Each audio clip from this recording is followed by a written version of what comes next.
Hey, yo, what's good with it, y'all? It's your boy, Mr. Wilson. You are now tuned in to Wilson Block 100 Radio. And we got a local hip-hop legend, you feel me? A-Son, you know what I'm saying? Suntonio, Bandanaz on the block with us today. What's happening, though? Hey, wasabi, y'all.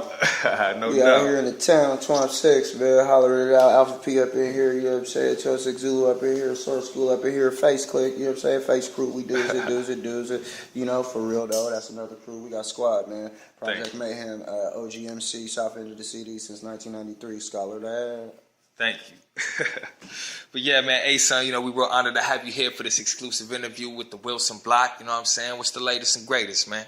Man, you know, we just out here trying to make a lot of different moves and connect with people all over the world right now and sharing and, you know, having the voice and a platform for the voice in this crazy times that we live in it right now. Because, you know, Absolutely. If ever was a time we needed music to bring people together and, you know, calm our nerves, ease our minds, like give us a place to let it out, you know, it's right now. Exactly. No doubt. Sure. I couldn't agree more, man. So real quick, man, for our audiences tuned in, can you just give us a quick background? Yeah, man. I've been MCing and selling my cassette tapes in Seattle since about 1993 out here. Okay. Working with a lot of different producers, a lot of different artists. Started a couple of different crews in the central area that spanned to the south end of Seattle. Joined other crews that extended beyond that to all of the different areas in the city, to West Seattle, North End, over to Everett. Nice. Then we expanded even further, had our crew go international with the Naps crew. Mm-hmm. So it was like live band with the MCs was 500 years. What? And, well, it was anonymous, then it went to 500 years as we progressed into middle school to high school. Mm-hmm. And then from there we started. 500 years, that was the name of the That was the name of the band, yeah. The Indelible Revolution. Hey, that's tight. Years. 500 then, you know, there was a lot of different artists that are still doing things that are actually out here right now, still doing things in different places. Evan Flory Barnes, you know, Earshot Jazz Festival, Cat, like you can check him out. He was playing bass. We had Neezy Please, he was one of the MCs. Gabriel Teodros was one of the MCs. Kings was one of the MCs in that. DJ Shownuff, he was an MC and he had beats and could DJ. So we had a DJ in the band. And then after that, we started going into the direction of the. So you was actually in there with Gabriel Teodros? Yeah. Oh, 100. He was like little, you know. Right. This was back then. Yeah. So, and then he had dipped out. He had went to like Vegas or something like that. And we was, you know, doing our thing. And then it turned into like the MCs started working with a lot more producers. You know, because it's hard to get your band to come out. Like we had already done the circuit with all the schools. We had already done like as many different little clubs that we could do at the time without professionalizing the whole kit to where we'd have to make sure all of the musicians are paid what they're due. You know, like it wasn't quite there yet. The cats were doing it for the love. We were definitely doing it also for gas money. No doubt. But, you know, from there, like we started working with a lot of like producers who had computers and, you know, MPC, or at the time Trinities and Tritons, or Tritons and then Trinities. It got crazy, and then, you know, cats heard about my name, I guess, because I was freestyle battling. Is that Esmeralda? I'm well. Come on in. Cousin. So people started hearing my name and knowing me for like battles and shit like that, because in high school niggas wasn't really respecting the poetry. You know, in middle school or high school, niggas wasn't respecting the poetry, so I just started battling people. And then, well, what do you mean? Like they was just trying to, you know, they was off the crunk music? Or, nah, it was just, you know, a lot of gangster shit. And if you wasn't hollering about bitches, hoes, and money, you know, if you wasn't hollering about bitches, hoes, and money, and you know, they're not really trying to hear you as being a serious rapper, because that's getting caught up in the twist. You know, I can go back and talk about that later, though, like the major record labels who cooperated with, you know, intelligence programs of the United States government to actually have a say and sway, originally just to have an ear in the community during the, you know, the time of the collectivity and the gathering of all of the different cultures under the banner of rap and hip hop, and you know, come together in groups and peaceful, you know, all these things. But anyway, So I was rapping and battling cats under different names all the time. I go to different cities and tell them my name was Whoopty Whoop. And then at the end of it, be like, I'm A-Son. Like, that's kind of part of the whole deal. People like to throw the cool Keith out there. I respected that brother as well. But I've fucking been on my name change game for a long time just because I like to keep people on their toes. Everybody want to put you in a box, no matter what, because it's the only way they have to identify who you are. Anyway, so I'm chewing. I'm battling. I definitely got chewed a couple of times, but I won way more than I lost. I ain't gonna front about that shit. You know what I'm saying? But you got out there. On some MC shit, I was chewing faces on a regular basis. If you thought you looked like you wanted to rap, I might come at you. It was about, I was young. Right. So I'm chewing faces, and Cats was like, hey, man, you enjoying this crew? So then it went from all the MCs that were in 500 years at the time bent out with me over to the crew called First Platoon, Alpha P. Okay, yeah, I heard about And then that. I started, like, basically being the front man for that. And because I was the main dude repping that was out there. So it was like, I championed the shit. And then from there, we started getting serious. Do I have what? Oh, yeah. So all of the MCs from 500 years bent the block over with me to Alpha P.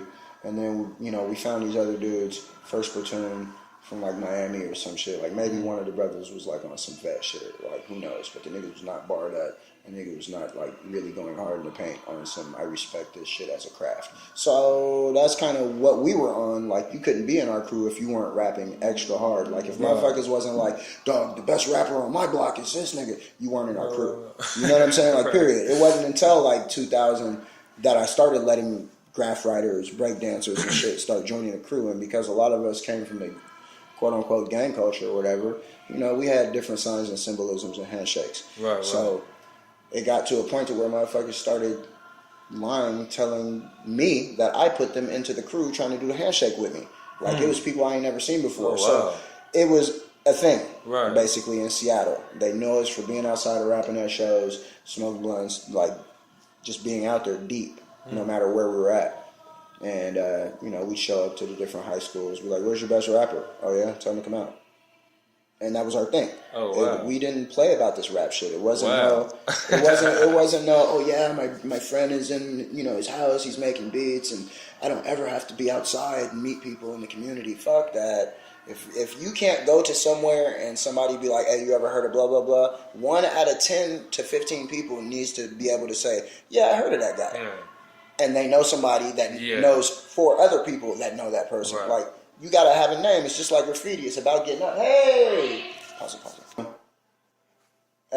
By the time, like, we had figured out there were these other dudes called First Platoon, we started the crew Alpha P. Like, we shorted up. Anunnaki politics, African people, all people, Alpha people. You know what I'm saying? Alpha Platoon. And, there were several different subdivisions within that because our crew had, like, 13 to 16 members at that time. Wow. And,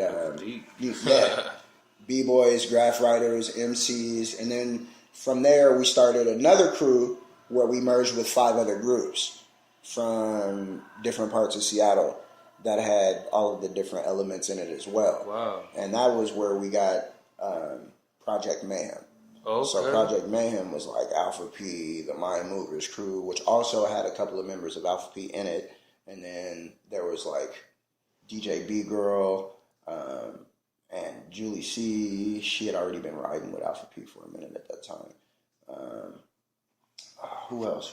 There was another crew of cats, and they were like on some graffiti-esque-ish, and then DJ Abel and the Elevators. It was a turntable band. And, kind of like the Scratch Pickles, but on some different shit. All right, well, look, let me, just really kind of going off of the Seattle hip-hop legacy, you know what I'm saying? Who are some of the cats that you picked it up from? You know what I'm saying? Man. Who are some of the cats that was doing it when you was, still starting out? Man, like, a lot of the OGs around the spot, that I actually saw doing their thing. They weren't like Mix-a-Lot era, but they were like right after that. So, okay. All of the tribal cats, your Vitamin D's, your Ghetto Children. Tribal, I hear about Tribal. H-Bomb, like all them guys. Then you had the Seasick Records cats, you know what I'm saying, with Merm and Maul Saint and Merm, like them guys was going ham. And then you also had the Union Street Hustlers, Merciful and them guys, now known as like Dread Eye. 5% cats, like heavy on the knowledge, real militant shit, goes ham. A lot of jewels. There was a couple people, you know, I mentioned earlier about like the implant game, right? Like it was still going on. People were like moving here, seeing filthy shit, and then being like, and then start kind of repping. But still be like, when, you know, you see them, they be like, yo, I'm from blah, blah, blah, B. Like, for like 10 years, though, you've been here for 10 years and you're still telling me you're from blah, blah, blah, B. Okay, but on your catch, you're repping the town. Right. I don't know. It was, maybe I'm just being a weirdo MC nigga about that shit, but I'm like, come on, man, just rep what you rep, say that shit. Right. You know? But anyway, there was a lot of different cats. There was a lot of different cats on different levels that was doing stuff. Cut Father, holding it down on the DJ scene. You had, I mean, K Fox was on when I was young. No doubt. So like you had like rap that you could hear from the OGs that was like real original. Every now and then you could hear that shit, you know. And Nasty Ness made that shit possible. So you had a lot of bleed out from the cats who had to do the struggle and the workaround from the teen dance ordinance shit. And that came when there was like an issue at a show and they were trying to say, yeah, there can't be any more music events that had the word rap related to it. Wow. So, you know, it really was a struggle for the community at the time. So what would you say it was the peak era? You know what I'm saying? I mean, we're talking like your era, so we're talking like 93 till today. You know what I'm saying? What has been the peak, you know what I'm saying, of the era, from your perspective? Man, in between, and I know that could be. I know it could be broad. You know what I mean? Like I know it could be like you were probably like a 5-year, 10-year span. You know what I mean? Yeah. I definitely have a lot of favorite moments. And then, but give me like the key 5 years. You know what I'm saying? Man, I would definitely say, in between like, well, from 93 to 2004. Let's say that's like a lot of build up in a lot of different places and a lot of like, you know, really putting in like the footwork and the grunt work, so to speak, while still like showcasing my development and what I do or whatever. Right. And then from then on, it was like more of a leadership position, like where I had to like really buckle down and showcase, put on a different hat, you know, still do what I'm doing, but do it on a different scale and at a different level. And then from there, you know, from the Project Mayhem, I went to 206 Zulu from like 04, 03 to now, you know, 13 years strong with the 206 Zulu cats and like doing a lot of like work in the schools and doing a lot of different like public and community performances that are free. Used to hearing it. So yeah, you know, you got a lot of music out there. You know what I'm saying? You know what I mean? You on all platforms. I checked you out. You know what I mean? You have, you know, pretty extensive list. You feel me? That lets me know that you've been putting in work, like, you know, for a significant amount of time. Like, and, you know, that's something that I always respect in artists. You know what I mean? That consistency. You know what I mean? So go ahead and break us down. You know what I mean? From the debut project, you know what I mean, to the latest project, man. It's a lot of breakdown. All right.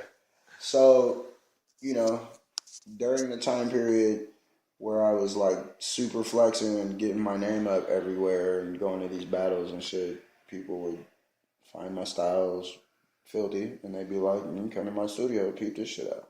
So, you know, after a few hundred of those, you get a nice catalog of some stuff you might want to listen to and choose up. Right. And the homies from Fresh Coast over in Canada, when we did Nap's Crew, with 500 Years members of Alpha P, Elevated Elements, which Macklemore and Lace Cadence and Patrick O'Brien Smith and like a whole bunch of other different cats, Frank making beats and shit like that. And then over in Canada, attached to that was Depps Mnemonic and the Fourth Ward Occupants crew.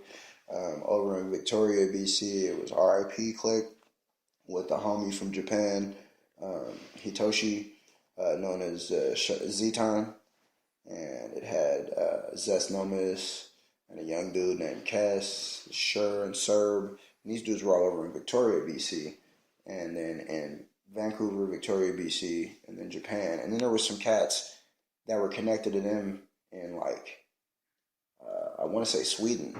So then there was another, like an extra crew that got added in called CIB, which was crossing international boundaries and shit. So with all of these different crews, also NBA, the National Battle Association with Prev, Mocha Only, myself, AC Alone, Orco. Oh, word? Like a lot of, I mean, it's just like some underlow, kind of not really a crew. Right. And here we know, like, right, exactly. gatekeeper shit. If we see these niggas being whack, it's chew time. Right. Like, that's what it's based off of. Right. It's not really far removed from like the hardcore tough love MC shit, Right, exactly. Like, I'm only gonna chew your face, not because I think you should never rap again, but because I think you should know better. And it's out of love. Like, nigga, you know better than to be whack right now. Right. And if they don't, maybe it's time to rethink what they're doing. Right. There are times, however, where people are being mad disrespectful, and you have to use it as a sword, just like, Yeah, exactly. That's how it is. That's how it is. Sword school, word up. But, yeah, man. So, the homies from Fresh Coast and Nap's crew, like the North American Prophet Society, that was with all of the different groups from like Seattle, Canada, Japan, and blah, blah, blah, blah, right? Nap's crew. We put out, well, I didn't put it out. These motherfuckers gathered a bunch of my songs, and they were sharing them with their homies and shit. And then we, had made hella cuts together, and they were like, the homie did your album cover.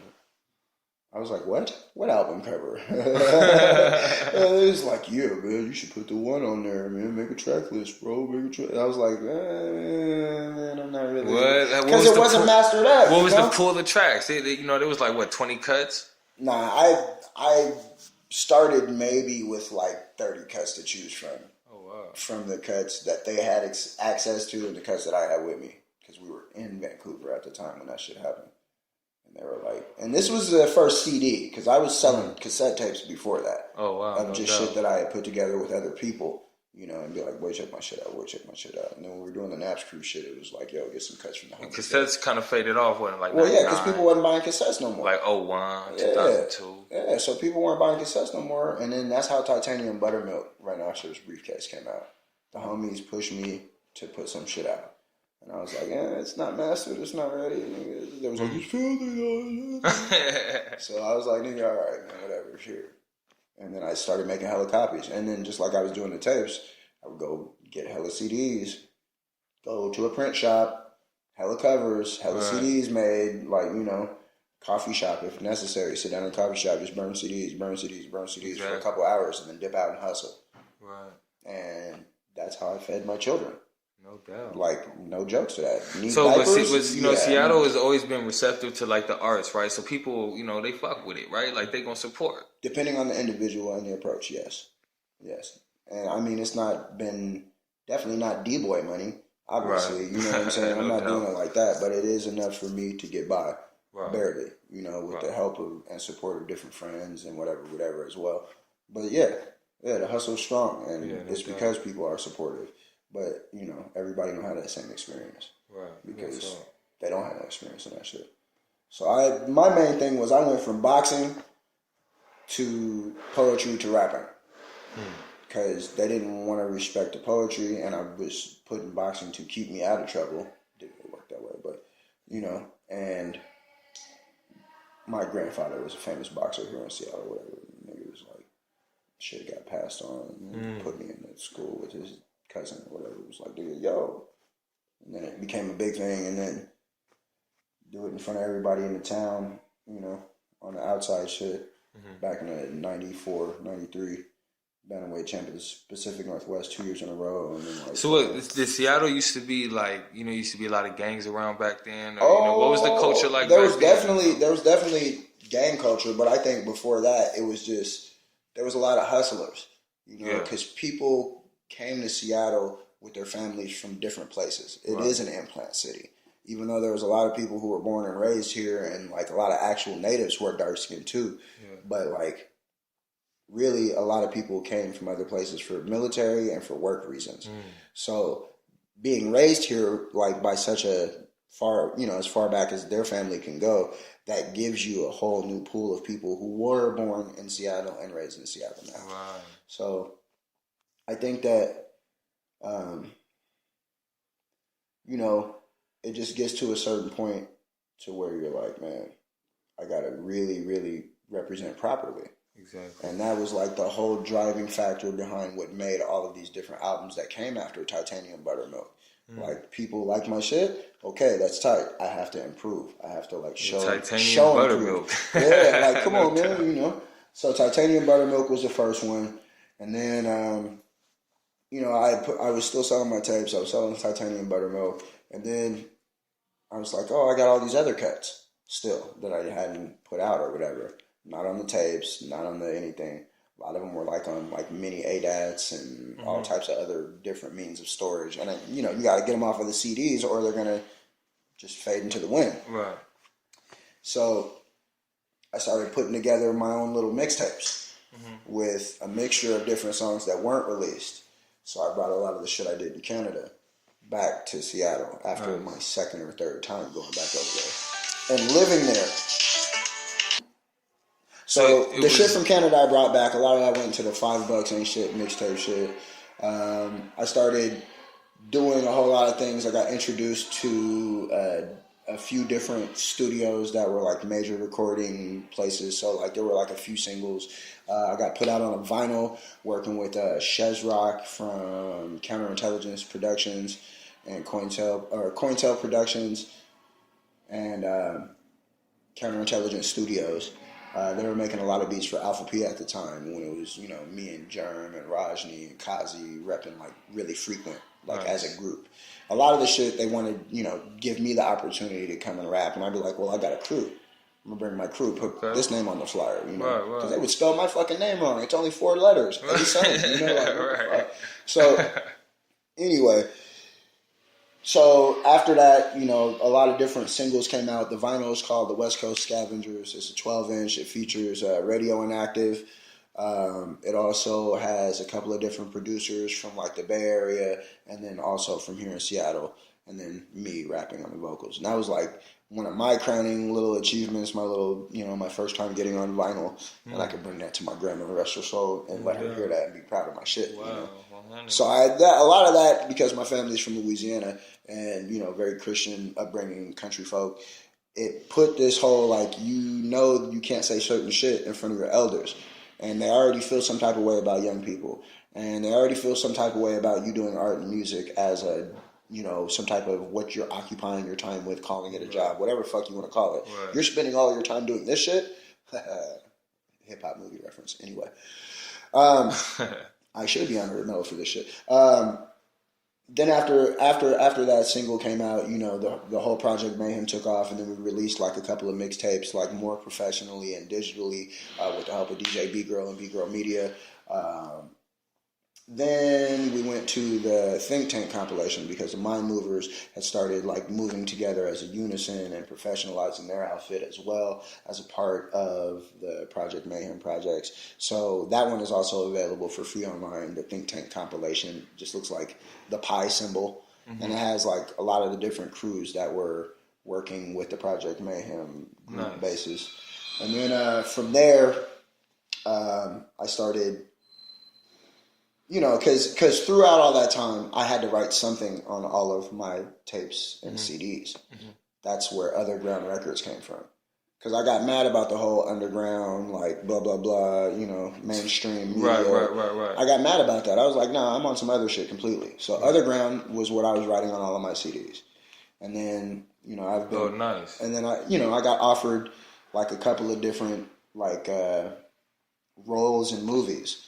And I was like, the only way I could be in a fucking movie, because I'm not a fucking movie star, I'm not an actor or shit per se. You know, I can clown and do impersonations when I'm kicking it, but I'm not gonna be like invoking emotion and act it out. So I was like, the only way I'll do that is if I can be a part of the soundtrack somehow, right? Because I'm still music shit. So he was like, all right, I got you. Town Heroes was born, you know. And I was just like, okay, let me start putting my OGs in my city on, like reach out and like try and connect more people and do it that way.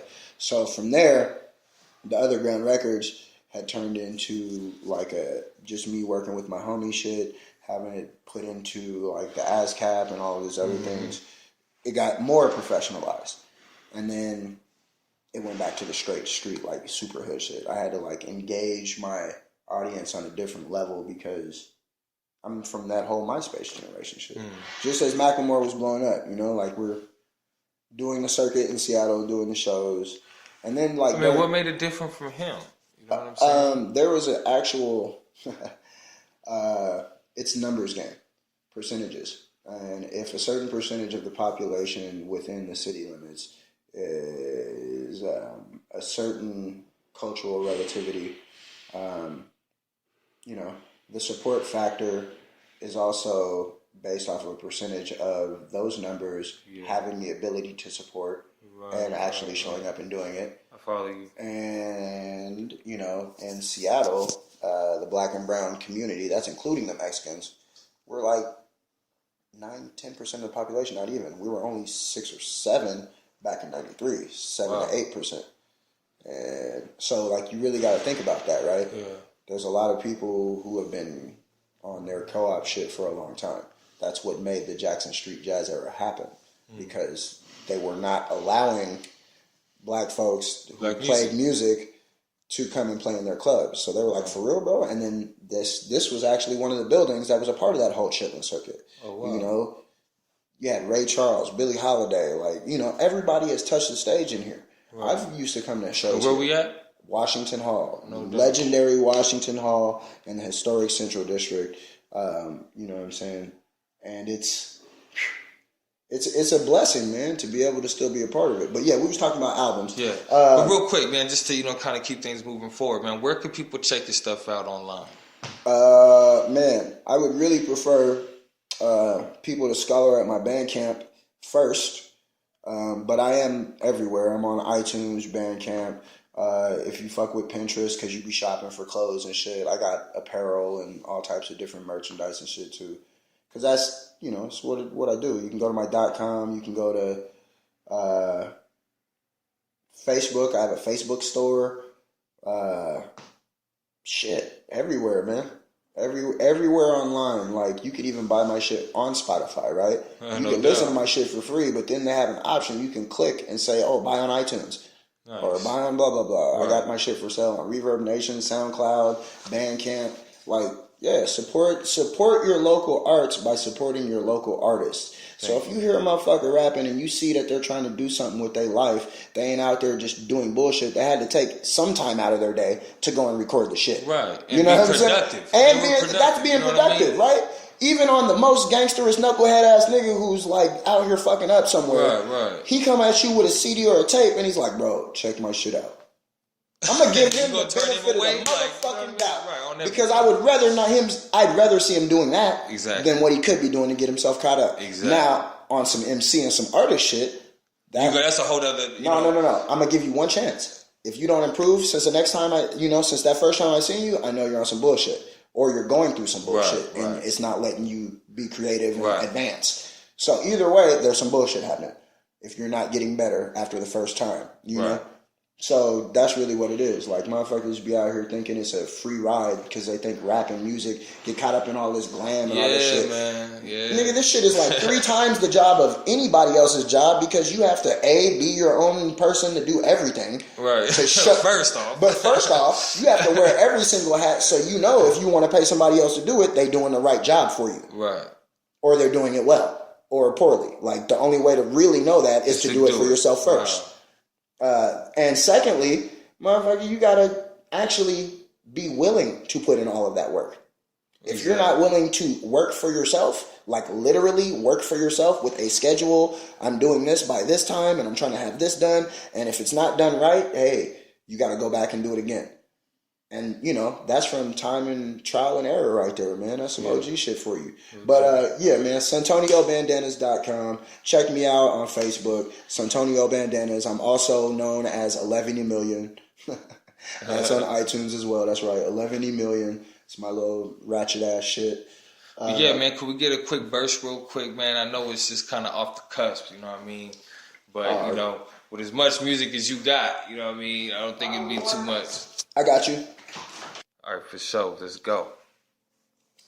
You peep the conduct of a living conduit in its rare form. Electrified and stylistics you should prepare for. The mirror image of splitting atoms. In my element, knowledge I'm seeking when I holler at it. Masterful magical craft from shadow catacomb based on a long testament heat that estimate. You'll never get what don't try to F with an actual manifest. Chuck a brick fucking shit, baby. That's what it is. Come and get some of this fresh coast.